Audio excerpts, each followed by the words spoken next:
What's up, guys? Hello. Yeah, that's the right one.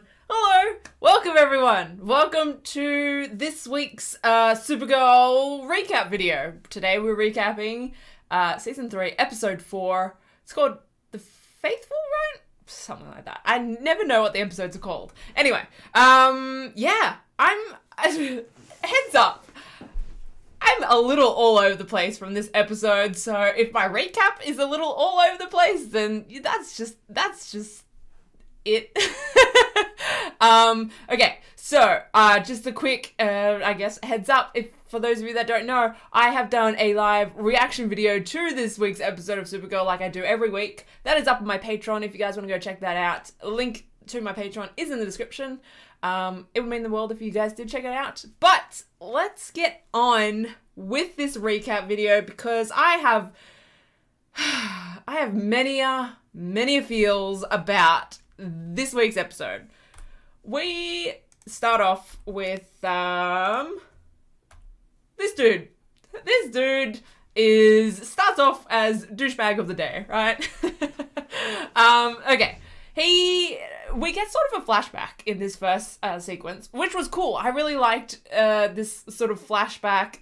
I liked this sort of bad guy, if you will, this episode. It's a weird bad guy, and I don't know, it just I was so conflicted by it. Anyway, so this dude's life is falling apart, as we can see. And the plane, I forget what happens to the plane. It's been so long since I watched the first episode of Supergirl. Anyway, so the plane's crashing, and it lands, and he looks out the window, and Supergirl's there, and this is like a flashback to episode 1, season 1, where Alex is in the plane and it goes down. So this is where Supergirl comes to life, and he was in that plane, which was, again, like I said, really liked this sort of flashback, this story, but he was a douchebag to begin with, and to be honest, I mean, he's not a douchebag in the rest of the episode, but he's still not the greatest person. He's just, I don't know. It's just anyway. Moving on from him, because honestly, as much as I was intrigued by the storyline, was not the biggest takeaway from this episode, because we got wifeys. Just a quick heads up, this episode is going to be full of my Super Corp, my Super Rain Corp, my Rain Corp feels. Oh my god. I cannot look at these two. Wifeys just going to work together in the morning, as you do. I can't. Anyway, so Lena has to stop by, sign some stuff, so obviously Kara comes along because they're hanging out in the morning. I'm not even gonna, comment anymore on that. And then we have wifeys meeting up with their other wife.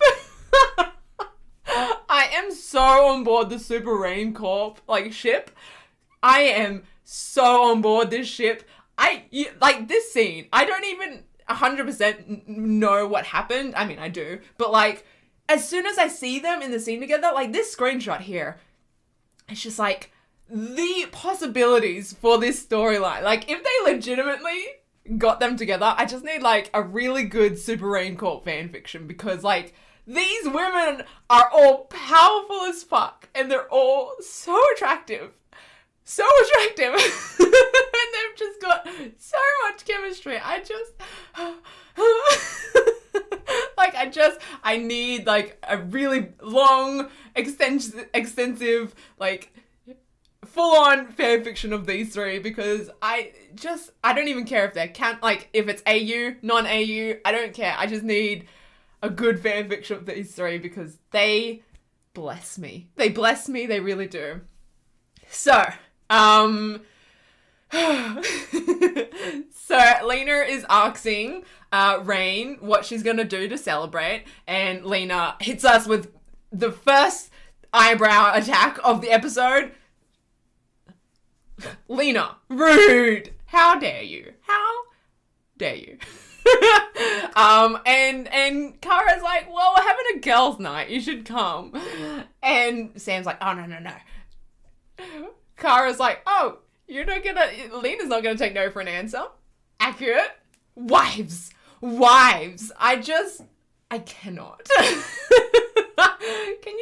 Can you tell how this episode has attacked me?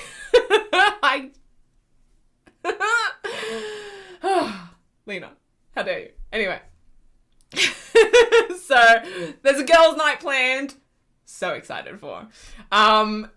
Kara picks up this pamphlet, which some psycho approached Sam at Ruby's soccer game with. Can we talk about the symbol for a second? Because if you guys know, there's been some promo pictures of Rain's costume coming out, right? And she's got a symbol. It sort of looks like Supergirl symbol with the triangles, like this symbol that we've got right here, right? It's like that triangle symbol, but I wasn't entirely sure if it was this symbol because it's clearly not the Supergirl symbol, like the House of L symbol, right? I don't know if it's this symbol though, because it kind of looks like there's a skull kind of thing on Rain's suit. So I'm not sure what it stands for, because this symbol stands for Rao, right?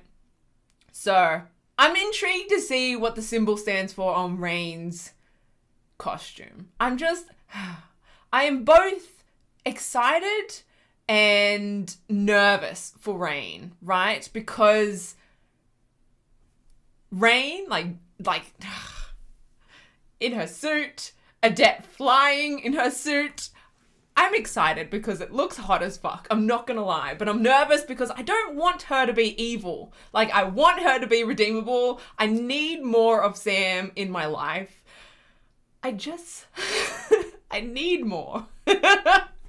Anyway, moving on from the symbol. Kara noticed it. She's like, this is, the symbol of Rao. What's the dealio? And so she takes it, and it's sort of like a meeting place. So Kara, as you do, along with James and Wynn, head over to this meeting, this time and place that's on this pamphlet. And they encounter what looks like a cult of some kind, right? Good fun. So the guy that we saw at the beginning of the episode has created this cult following of Supergirl in the name of Rao.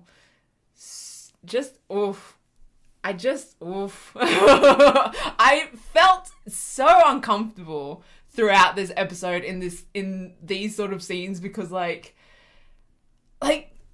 they've kind of got good intentions, right? They've kind of got good intentions, but it's just so twisted. They're not evil, but it's just it's a twisted following. It was done well, right? I just felt so conflicted by this. And, obviously I think that's, what they were trying to do, which they nailed. I was just how can I hate you guys? Because you clearly, just want to give thanks to the person that saved you, right? The god, the Supergirl that saved you. How can you be mad at them for that? But on the same side, it's you guys are just taking this a little far. Anyway, so moving on from that, we get on to this scene. Girls' night. As you guys can see, this is the new cast of the L Word reboot. This scene is literally everything I could want for a scene, except for the fact, actually, I shouldn't say that, except for the fact that they use this scene to talk about boys and the heartbreaking topic of kids.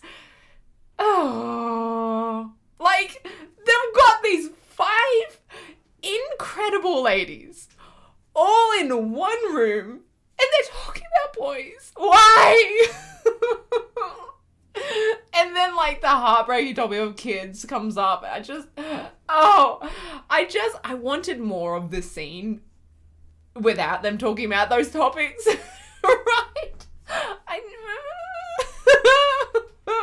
I I can't. Also, fucking Katie's accent in this scene. I love Katie McGrath so much. And I love Lena's weird hybrid accent that's going on. Weird accent. But this scene, I just, anyway, we established they're all going to be aunts to Ruby. They're just so cute. I want more of these ladies together. I mean, we know what's happening in the next episode with Maggie, so these four anyway. I need more scenes with, like, the ladies together.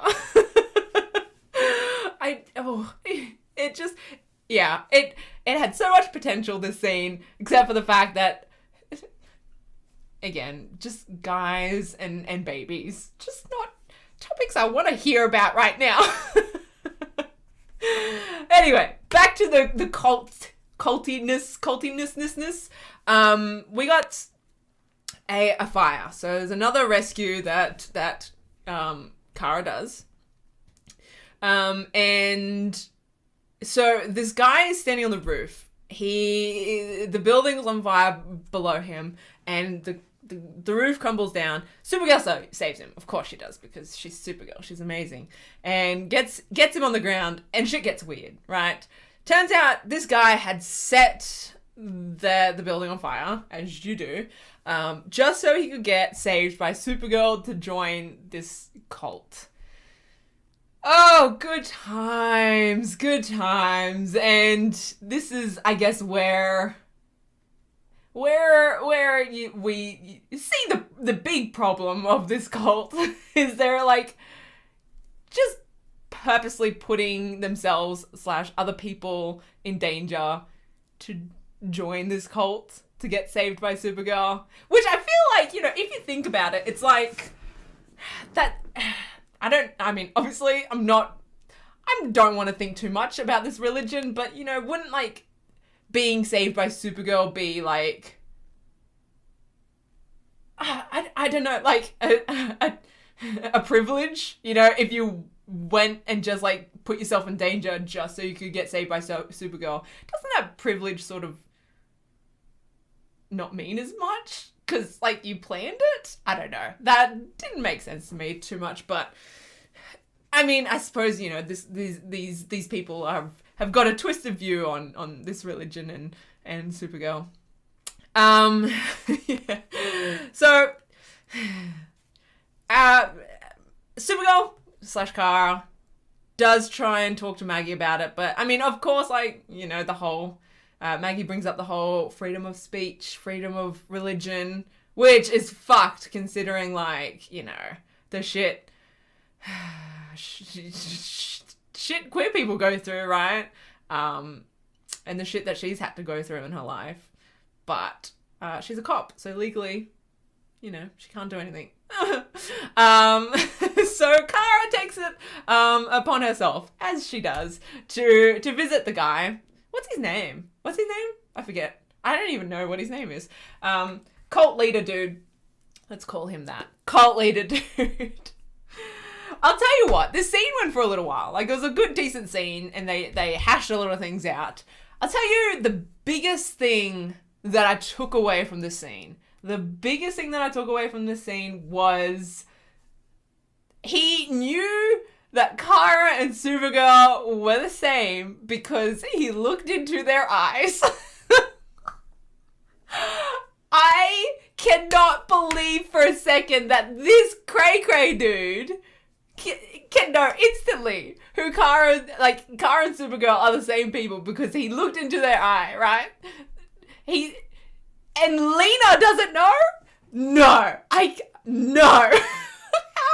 How is that? I can't. I guess, conflicted about this because I like the fact that Lena doesn't know. It's intriguing. I like it. But I also feel like each episode there's, like, another reason, like, why Lena should know. She's not dumb. I just... No way does this guy know and Lena doesn't. That's what I took away from this scene. Again, I really do like that Lena doesn't know, and I'm excited for if when Lena finds out, because I mean, she's got to find out eventually, right? Whether it be this season, next season, who knows? But I'm excited for it. I do want Kara to tell Lena and not Lena find out. Cause I want Kara to tell Lena the exact same way that she told Lucy Lane. Just unbuttoning her shirt in front of her. Oh my god. Oh my god. That's all I want. Anyway. Moving on. We get hit by Lena's second eyebrow attack of the episode. Rude. But this scene, I loved this scene so much, and I fully got on board the Rain Corp ship through this episode. So, Ruby has fallen asleep on the couch. Can we just talk about for a second? Lena comes in, she's like, love that couch. Me too, girl. Oh my god, the amount of scenes that you and Kara have had that on that couch. I love it as well, girl. I love it. Anyway, Sam is having sort of like a meltdown in front of her boss, as you do. To be honest, I've been there. About the fact that she's like, she doesn't feel like she's been a great mom. She's been a great businesswoman, but not a great mom, right? Lena totally reassures her this episode. I loved this scene so much. Just these two were incredible together. Lena's just like, you're amazing. You're raising a badass. She knows that she's loved. Oh, my feels. It's just, it hit hard. It was good. I'm definitely on the Rain Corp ship from this episode. Honestly, I've been searching for like more Sam fanfic, right? Whether it be Super Rain Corp, fucking, what? Super Rain? Is that a ship? Rain Corp? I don't care what ship, honestly. Even like Rain and Alex. I'm so keen for it. I just need more fan fictions of Sam because like, I love her. I am nervous how attached I am to Sam right now because she needs to come back. I don't care. Honestly, I don't care if she like sticks around for multiple seasons being a bad guy. I honestly don't care. She can be a bad guy. As long as she's around, I honestly don't care. It's like, I don't know. People are always saying that Lena's gonna be like evil. And I'm like, honestly, don't give a shit. I will still love Lena to the end of time, even if she is evil. Don't care. I don't care. Okay, now back to the, I guess, like, evil of this episode, right? The cult dude, again, don't know his name. Cult dude has got, there was a lot of Kryptonian names going around this episode. Essentially, a Kryptonian bomb. Let's be honest. He's sort of rigged this bomb to go off, right? In this stadium because he wants Supergirl to save them all and like recruit a whole bunch of people through it, right? That's what he wants. And obviously that's not a great thing because, you know, what if Supergirl can't save everyone? Sure, she might be able to save some people, but what about the people that aren't saved? You just murdered them. That's not a good thing. Anyway, also, as another bad thing, there's kryptonite in this bomb, which is great. Which is, you know, great. But it provides Kara an opportunity to cut herself and show her bleeding, being like, I'm not a god. And they're like, ooh, we fucked up. We fucked up, didn't we? This scene was weird. It's just, I mean, yeah. It's sort of, I don't know. it kind of wrapped up pretty quickly. She cut herself. Alex makes her way in, throws the kryptonite away to where? I'm not sure. Into the corner of the room. That was far enough. So Kara's not affected anymore. And then Kara laser beams a hole into the ground, and then they push the bomb into the ground and it explodes, and it totally doesn't cause a sinkhole. But, you know, that's how they wrapped that storyline up. Which is fine. I'm curious though. I'm curious because this storyline with this bad guy intrigued me, right? And this cult. And I'm curious, I wonder if it's going to be played on anymore later in the season. Maybe played on to turn... I don't know if they... I don't know. I would like to see more of this storyline. Because I don't know. It was just so uncomfortable to watch in like a good way. But... I assume we're not going to see any more of the storyline, but I guess we'll see. This dude gets locked up in prison though. Kara goes to visit him, and again, good significant scene with these two. Hashing out a lot. And the only thing that I got from this scene, the biggest thing that I got from this scene was even this guy could tell. He's like, you know, when I first met you, aka season 1, you were free. Your eyes were free, you know, you were free. And then he's like, but since then, you're clouded. I'm like, this dude knows that, like, Kara lost her way in season 2 as well. Fucking Monhel. Even this dude can see it.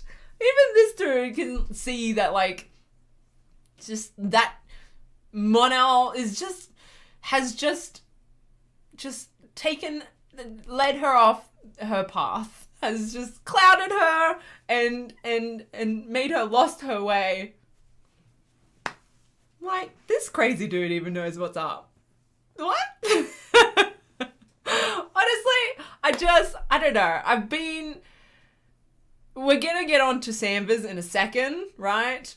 But ignoring Sanvers, the last couple episodes of the season has been really, really, really good. I've been enjoying it. Like, you know, little things here and there that I obviously criticize, but like, as a whole, I've been really, really enjoying it. And I don't know. I kind of hope that this is like a nod saying like, you know, we totally understand. People weren't too happy with the direction Supergirl went in season 2. And they want to fix that. Hopefully. I don't know if it is. We shall see what the rest of the season brings. But I don't know. I'm really hoping that this is their way of saying, we understand Supergirl sort of went off the track in season 2. We're here to fix that. Fingers crossed. Fingers crossed, okay? But going on to this episode. This scene.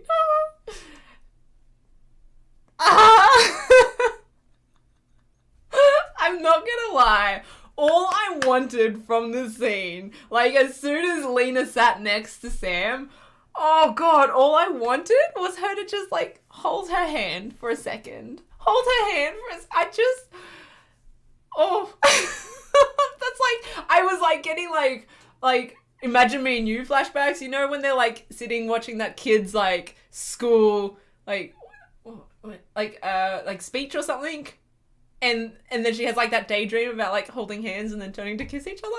I was like, I need this to happen here. But it didn't. I was like, missed opportunity. My Rain Corp feels were soaring this episode. They were soaring high. I really loved them. But the scene, it leads on to this one. Oh, God. Oh my God. Here we go.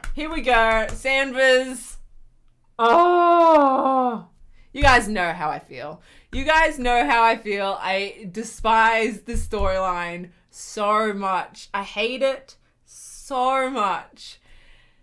Okay, I do have to say, Kyla just nails everything, right? She's just incredible. She just attacks my feels constantly, and I hate it. Like, when she cries, I just want to cry. I can't. Oh, she incredible. She is incredible. I do have to say that. I just am so frustrated by the scene, by the storyline, and the next scene. It's been, if we're going by, I don't know what the timeline is in Supergirl world, right? But I'm assuming it's not very long. I'm assuming it's I'm just gonna say, it's running along the same, what's the word, like, time frame that we are in real life. So it's been like a few weeks since the whole baby thing has happened, right? I'm assuming it's running along the same time that we are in real life, okay? Until, I mean, I who knows if it is, but I'm assuming it's been a few weeks since Alex found out that Maggie doesn't want kids. And there was like this line that Alex said, you know, the only way, like, Maggie isn't gonna change her mind. The only way we're gonna get past this is if I move on, right? If I, you know, choose not to have kids. She's like, that's the only way. And it just frustrates me that, like, they've literally talked about kids for 3 weeks. And there's no other options. This is it. This is it, you know? It's so quick. It's done so quickly that it's like, I can't believe it. It's like, you know, it's just, like, the fact that Alex is like, there's no other options. Like, what do I do? It's like, you guys have literally been talking about this for a couple weeks. I don't know. It frustrates me how quickly the storyline is going. And I think, you know, I've said this many, many a times. Like, they knew how long they had, you know? They knew how long they had Floriana. And so they chose a way to write her out. But this is just such a big storyline. And to do it well, it needs time. And the issue is, like, clearly we get Alex's side from this. And I can kind of grab onto it from Alex's side of things because, you know, I mean, Kyla is just fucking killing it. She's just incredible. The issue is we don't get anything from Maggie's side, like, from Maggie's point of view.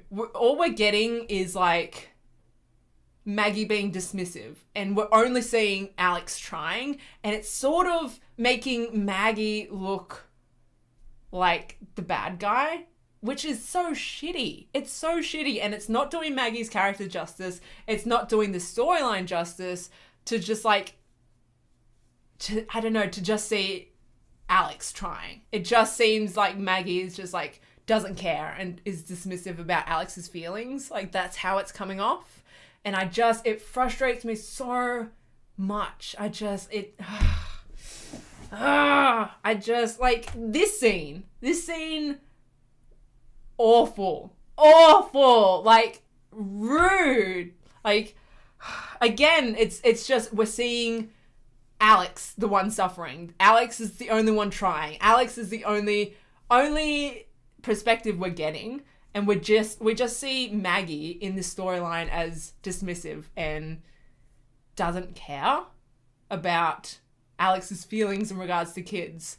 And, like, I don't think that would be the case at all with Maggie, you know? That's why they needed more time with this storyline to really get both perspectives from it, to do it well, to do it justice. So yeah, I think that's what's frustrating is, although Kyla is killing it, and I feel for Alex so much, and I just want Alex to be happy, I just don't think they're doing Maggie's storyline justice. Which is, yeah, it just breaks my heart. It breaks my heart, and I hate that I'm saying this, but I just want the Sam storyline to be over. Like, I want to skip next week, and I want start on episode 6, because like I said, I've been thoroughly enjoying this season except for Samvers, and I feel like Samvers is like tainting my view of this season. And like after Samvers is done, I feel like I'll be able to take in this season for what it is. It just, yeah, I don't know. We'll see what, I don't know. We'll see how I feel about the season after Maggie leaves. And see if I am still enjoying the season as much. I do want to say I am enjoying, going back to the things that I am enjoying about this season. I'm enjoying that we're getting to see more of Kara's past, Kara's culture, Kara's beliefs. I really am loving that we're getting to see more of her and sort of Krypton and that kind of stuff. I'm very glad that they, I guess, recast the mum and really are like using her. I'm really glad for that. I do hope the mum plays a bigger part in like the end game of the season. I don't know what that will mean, but yeah, I am enjoying this sort of storyline. Yeah, Kara's storyline. This scene. Oh my god. Oh my god. This scene scared the shit out of me. In my reaction video, there were some karate chops. I'm thoroughly enjoying Rain's storyline. These like cliffhangers we're getting with Rain. They get me. They really do. They very much intrigue me. I am loving Rain's storyline, and I just want to know more. I just want to know more. They've got some creepy, spooky chick saying that she's gonna reign soon, right? We found out that the explosion jostled a ship that was in the ground/water, which I think is the ship that we saw in, was it episode 1 or 2? Episode 1, where Lena's presenting the Supergirl statue. Anyway, that all happens, and I think that's the same ship, right, that we see underwater. Hopefully. I don't know. But it was bigger than I thought, because we get a look inside that ship when it was jostled, and everything starts to come alive, and there's like 6 pods. So it's not, it's not the pod that Rain came to Earth on, because I feel like, from my understanding from the season 2 finale, it looked like Rain was sent off in a similar pod to Kara, right? And Clark. They were all sent off in similar pods. This ship that we see underwater right now is big enough to hold, it looks like 6 people and like it's like a whole ship. So they I don't know who they are, but they managed to send Rain off, and then they all managed to get in a ship themselves and follow Rain. And they've been sleeping until now, until they got woken up, and they're messing with Sam/Rain's mind. She's seeing them somehow. She's got all these markings on her face. Whatever they mean, I'm not even gonna try and decipher that.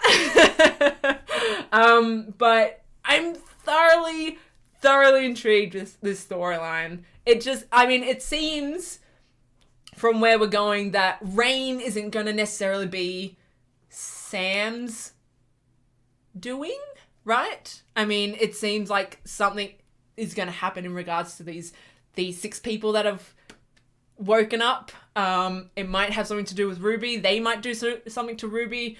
But, I mean, clearly, Sam was just chill with life until these people woke up. So I still hold hope that Rain is going to be redeemable, considering it seems like it's external factors that are going to bring Rain out, and not Sam. I don't know. I think I'm just grasping for anything at the minute, because I just want Rain to be redeemable.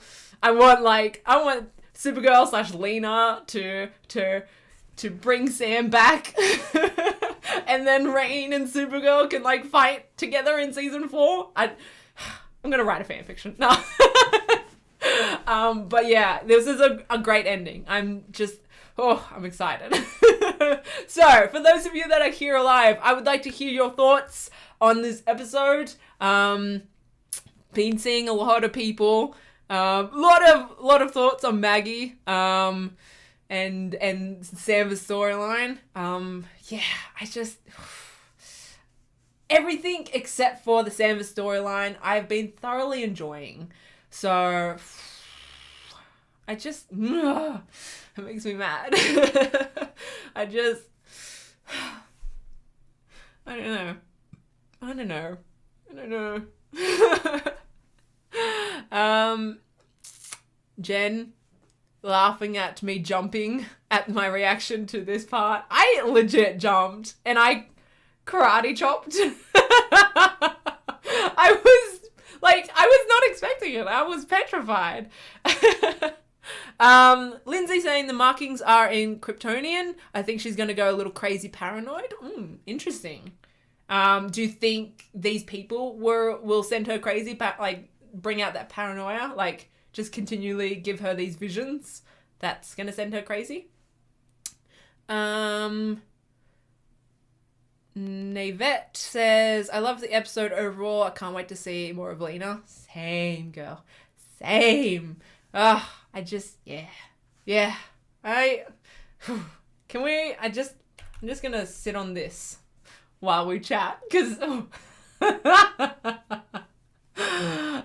Lena owns my heart / Katie McGrath owns my heart. I love her.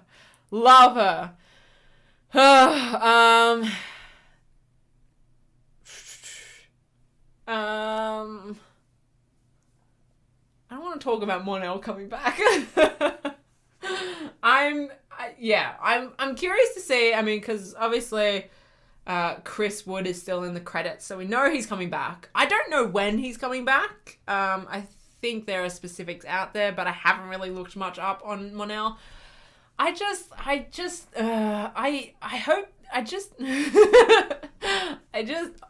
hope they do something better with him this season, right? And I don't hate him as much, though I feel like I'll probably dislike him no matter what happens, but hopefully they do something better with him this season, that I don't just have a just awful, what's the word that I'm looking for? Reaction, just angry reaction towards Mon-El.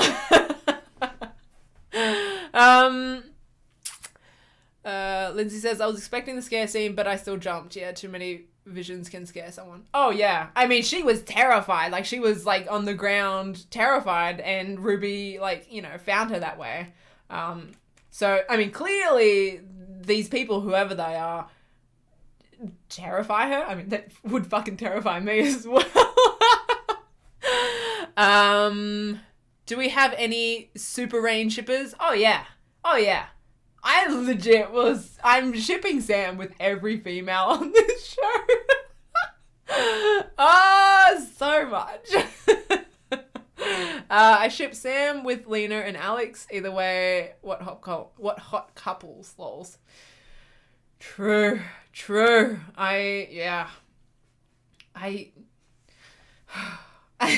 I don't understand how they continue to find such attractive ladies to cast on this show. Oh, I'm